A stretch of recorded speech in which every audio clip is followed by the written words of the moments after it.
and I was recently contacted by my father after not hearing from him for the past 10 years. 12 years ago, my mom passed away after a long, hard battle with brain cancer. It was a tough time for our family, but just 6 months after she passed, I started noticing that my father would disappear for long periods without telling me where he was going. He would say he was out with friends who weren't even in the city. I got suspicious and decided to follow him one day. I discovered that he was frequently visiting my single aunt's house. My aunt is 3 years younger than my mother and has 2 kids, a son and a daughter slightly older than me from a previous marriage. She got divorced after just a year, and her ex-husband didn't want custody, so she raised the kids with the child support and alimony she received.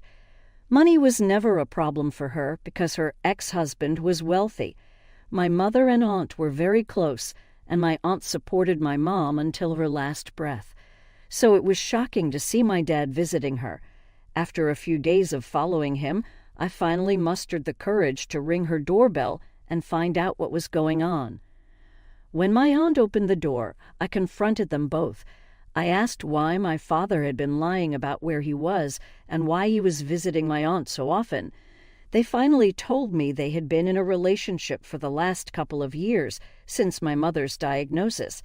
They hadn't wanted to hurt my mom or stress her out more during her limited time, so they kept their relationship a secret.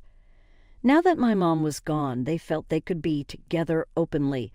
My dad expected me to understand, explaining that it hadn't been easy for him to deal with my mother's condition after so many years together.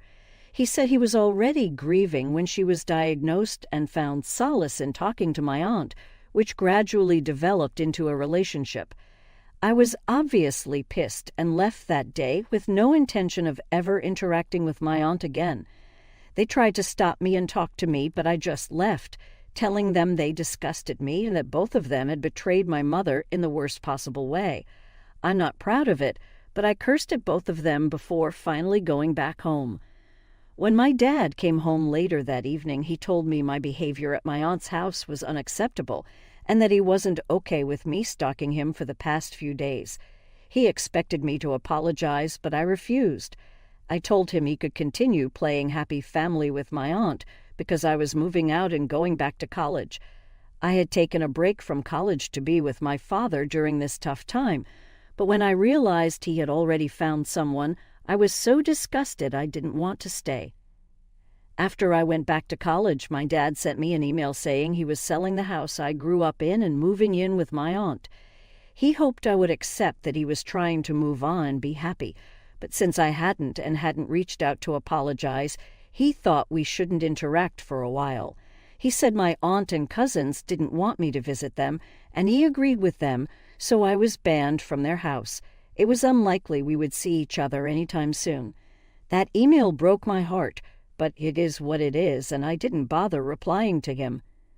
My parents and grandparents had set aside a college fund for me, which I got access to when I turned 18, so I didn't have to worry about my expenses. Once I graduated, I started working immediately because I didn't want to rely on my grandparents for money anymore. I was just 20 years old and hoped my father would eventually come to his senses and leave my aunt so we could sort things out. But that never happened. When they went public with their relationship, everyone in my mother's family cut them off, even my grandparents. For the past 10 years, I had no contact with either of them and didn't know what they were up to. I heard they might have moved away, but I was too busy to follow up. Even though I missed my father, I never tried to get in touch with him. About a week ago, I received a call from my father after 10 years of no contact. At first, I didn't recognize the number, so I let it ring. When he called again, I answered, and hearing his voice left me numb.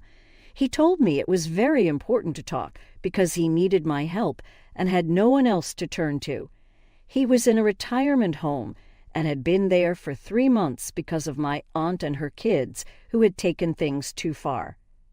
After going public with their relationship, everyone cut them off, so they moved to the suburbs to get away.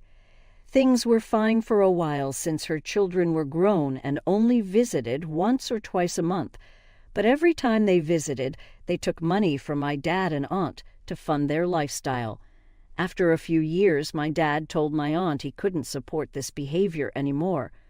My aunt insisted that as parents, they should support their children no matter what. After many fights, they agreed that my dad would stop giving money, but my aunt would continue.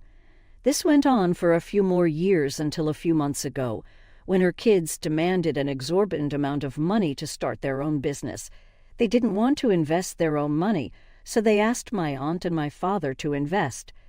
My aunt tried hard to convince him, but he refused until he was sure they could succeed. They had no practical knowledge and didn't even have a proper business model.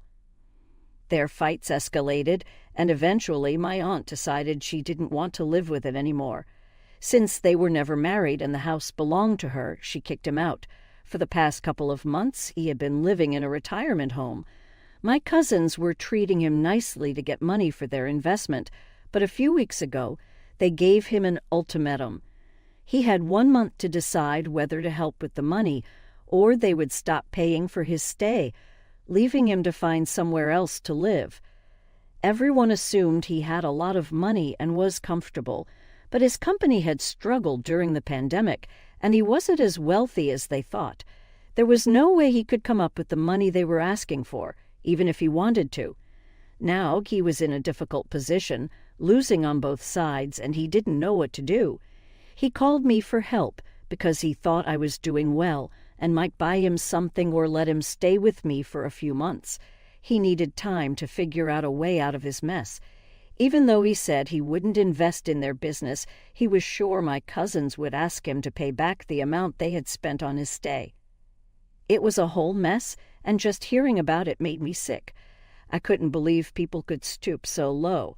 I told my father I needed time to think about it, but honestly, I don't think I can help him. Yes, I'm doing well, but we haven't been in touch for the past 10 years. I don't want to go out of my way to help someone who never bothered to look out for me when it was his turn. So, after telling him I'd think about it, I blocked his number a few days later. I'm already swamped at work and don't need this added stress. Besides, I have my own life to manage and need to save for my future. My boyfriend and I have been together since college, and we're planning to get married in a couple of years. Right now, we're living separately because of his work, but soon enough he will be back and we will be living together. I won't be able to support my father financially or by letting him live with me, so there's no point in helping him now only to kick him out later. Instead of putting him through that, I'm choosing not to help him at all. He can come clean and let everyone know he doesn't have the money they think he does because his company hasn't been doing well. After that, he can use whatever money he has to rent an apartment. I think that's a fair solution. However, after I blocked him, he decided to reach out to my grandparents.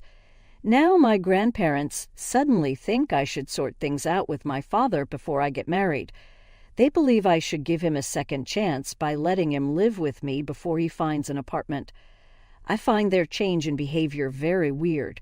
They have always told me never to forgive my father and my aunt because what they did was unacceptable. Now they think I should make amends with my father and bury the hatchet. It just doesn't make any sense to me. When I tried to argue with them, they made me feel like the bad guy, saying I was being heartless.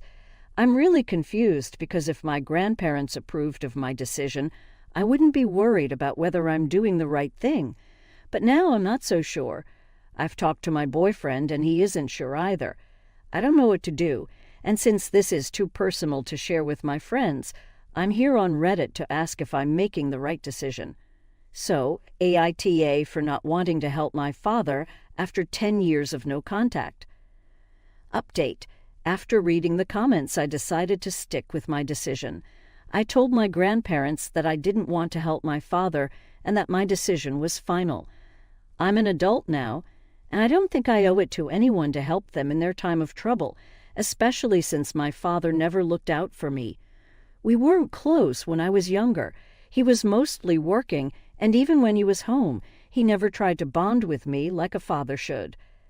I hoped my mother's diagnosis would bring our family closer since he started taking more time off work to be at home. Unfortunately, his relationship with me didn't change. Instead, he spent that time creating a bond with his sister-in-law. That was his choice, and now I'm making mine. I don't think I owe anything to a man who treated my deceased mother so poorly when she was fighting for her life. It makes me wonder if she had survived, would my father have chosen her or my aunt? According to him, their relationship started right after my mother's diagnosis, but that's all irrelevant now because nothing worked out for him. The only people on his side are my grandparents, and I find that very confusing. I told my grandparents that I'm not going to help him out, and if they want to be mad about it, they are free to do so. It's not going to affect my decision. I have a life ahead of me and can't take on my father as a burden. My choice of words might upset some people, but right now, he is a burden to me. I've discussed everything with my boyfriend, and he thinks I'm doing the right thing. He never sugarcoats things, so I trust his opinion. My conscience is clear, and I don't feel bad about anything. Update. Last week, I texted my grandparents, telling them I didn't want to help my dad and that it was my final decision. They couldn't manipulate or guilt-trip me into changing my mind. For a few days, they didn't try to talk to me and just left my message on read. But today, they decided to visit me in person to try to change my mind. I don't know why they thought it would work, because I made it clear in my message that I didn't want them to stress me out. I'm really busy at work. Anyway, they showed up at my house just as I returned from work, and I was exhausted. I was in no mood to entertain their nonsense, so when they rang the bell, I immediately told them I was very tired and not ready to discuss anything emotionally heavy. Despite my clear reluctance, they insisted on coming inside. They began talking about how upset my father was with me and how they believed I should show more compassion and humanity towards him. Feeling irritated, I decided to let them speak, hoping they'd eventually take the hint and leave. I stayed silent, hoping to avoid a prolonged argument. However, they showed no signs of stopping. They continued talking about my father's distress in the retirement home. A few days ago, my cousins had threatened to kick him out if he didn't pay up for their business demands. With his company struggling, my father had nowhere else to turn. He pleaded with my grandparents to convince me to let him stay with me until he could find a place of his own. Despite the pressure from my grandparents that I was his only hope, I was growing increasingly annoyed. After some time, I realized they weren't going to shut up. I decided to turn the tables and ask them why, if they felt so strongly about the situation, they weren't helping my dad themselves. They had a spare guest room in their house and could afford to take him in, so there was no reason to pass him off to me. They had expressed sympathy for him, but I didn't share their sentiment. The problem they described seemed more like an excuse for him not taking charge of his own life. If he could afford an apartment, he should leave the retirement home and find one. There was no need for him to play the victim when he had the means to turn things around, despite his struggling company. I have no sympathy for those lacking fighting spirit, which seems to be my father's current situation. When I questioned my grandparents about their reluctance to help him, they started making excuses. They claimed it would be awkward due to his past infidelity to their deceased daughter and emotionally draining for them. I was surprised they thought these excuses justified their inaction, especially since his betrayal had also deeply hurt me. When I pointed this out, a heated argument erupted. They accused me of lacking compassion once again, but I was too exhausted to argue further. I made it clear I didn't want to discuss this with them anymore, and they left. I'm not sure if I'll be speaking to them anytime soon. Their behavior seems unreasonable, and I can't understand why they're acting this way. I've made my decision clear to them, and hopefully they won't try to change my mind again. I last spoke to my father 2 months ago, and even my grandparents stopped talking to me. I was feeling pretty lonely since my boyfriend wasn't around much, only visiting once or twice every couple of weeks. But a few days ago, he moved back here, finishing his project. Now we're officially engaged and ready to start preparing for the wedding, which is happening at the beginning of next year.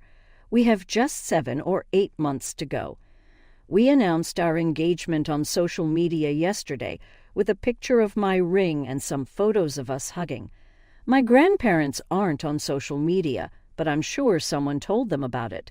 Since there was a party, they must have found out, but they didn't even congratulate me. My fiancé threw an engagement party last night. He took me out for a drive in the evening, and I guessed he was going to propose, though I wasn't exactly sure what to expect. We went to a romantic spot that meant a lot to us, and that's where he proposed. On the way back home, he told me he had also organized a party in our honor and invited all our friends and family, at least those on good terms with us. When we got home, I changed into something nice, and we headed to the restaurant to spend the rest of the night with our loved ones. My grandparents had been invited, and my fiancé said they had always been there for us during the past 10 years, despite our differences. He wanted them to be present, but they rejected the invitation. He didn't want to break my heart yesterday, so we didn't discuss it.